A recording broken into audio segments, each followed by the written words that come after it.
Y lo que hay que entender es que en estos momentos están dos elementos trabajando. El primer elemento es la logística, tratando de llevar la carga hacia donde se necesita. El segundo elemento es que el canal de Panamá, por ser una distancia, tiene un factor geográfico. Y el factor geográfico es que es una distancia corta.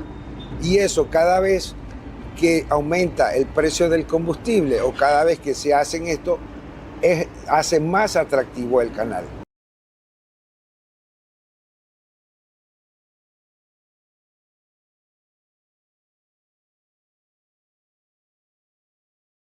Ahora lo que están cambiando son los incentivos y eso cambia las reglas del juego, y cuando cambian las reglas del juego cambian hasta los modelos de negocio de las empresas. Un ejemplo es que las empresas navieras ya no están buscando solamente transportar la carga, sino están buscando integrarse verticalmente, controlando el puerto y controlando los datos, porque controlando transporte, puerto y datos, tú puedes manejar mejor el margen de operación de tu rentabilidad.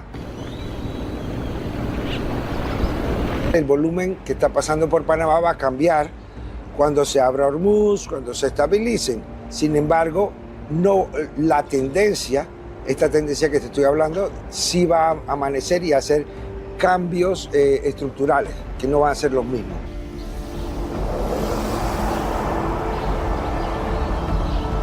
Panamá ya no ahorra, no te vende solamente un ahorro de millas, te está vendiendo un ahorro, una reducción en fricción operativa y una reducción en fricción geopolítica.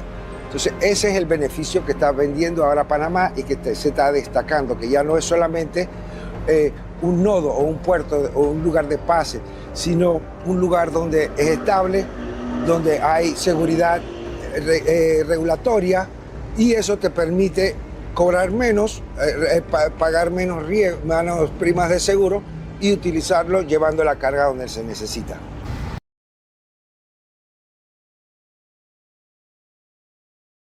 Todo esto ha hecho que la región latinoamericana sea más atractiva por el hecho que tú no tienes los conflictos que tienes allá, y la otra ventaja es que estás cerca de Estados Unidos y te permite accesar ese mercado.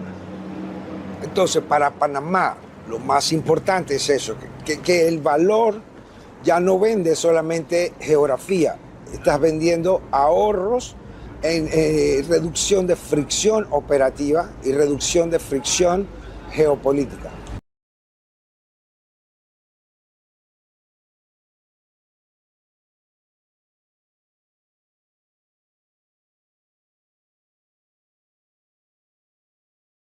The since Steve Witkoff and Jared Kushner to Pakistan at this point, given that there had been questions about the sincerity of Iran engaging in talks? Does this indicate that you have a better understanding of who's in charge, kind of which faction is leading that country? Well, look, as you know, and I spoke about it earlier this week, the president was flexible in granting an extension of the ceasefire throughout this time.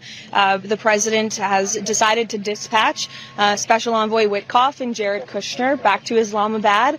The Iranians want to talk. They want to talk in person. And so the president is, as I've said many, many times to all of you, always willing to give diplomacy a chance. So Steve and Jared will be heading to Pakistan tomorrow to hear the Iranians out.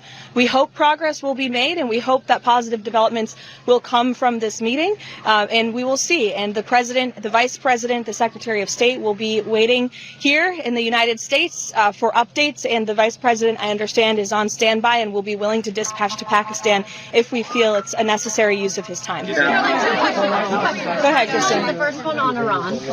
With this group going, does that mean that the United States has gotten any kind of unified proposal from Iran, or are they going over there without any proposal from Iran? We've certainly seen some progress from the Iranian side in the last couple of days.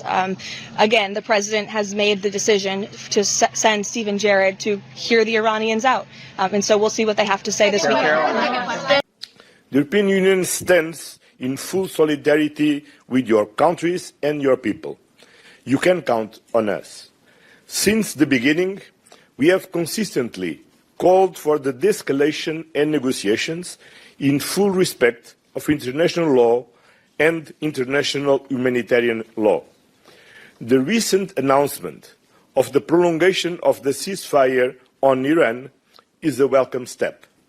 Negotiations must continue with the objective to find the lasting solution to end this war and address the core concerns.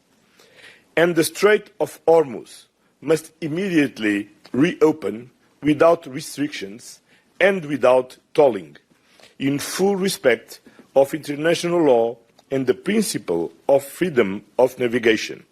This is vital for the entire world.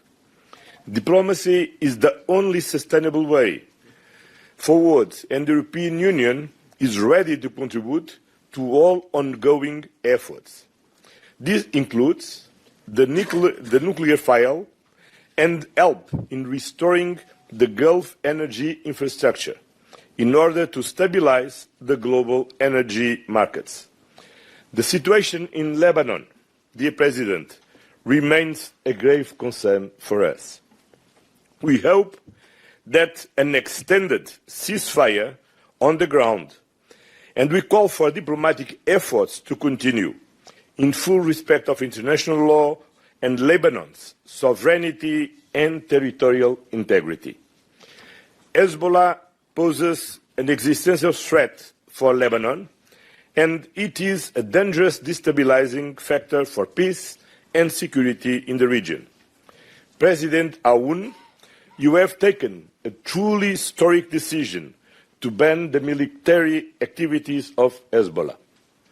We will continue to support you and your authorities in your efforts to disarm Hezbollah. This is the only sustainable solution for restoring Lebanon's stability. It is encouraging to see that talks have started between Lebanon and Israel, and it is essential that they continue. And the European Union will keep on providing humanitarian and economic support to help you respond to the challenges you face. You cannot have stability in the Middle East or the Gulf while Lebanon is in flames.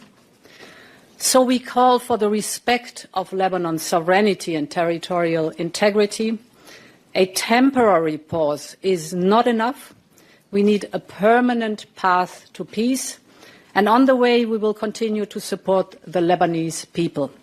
6 EU humanitarian air bridge flights have delivered over 250 tons of aid as part of the €100 million in humanitarian assistance. This solidarity among partners is mutual. I want to praise the leadership of Egypt and Jordan. Both are leaving no stone unturned to find diplomatic solutions to conflicts that affect us all. And I want to thank the Gulf states for their support, for example, to bringing EU citizens home safely. Europe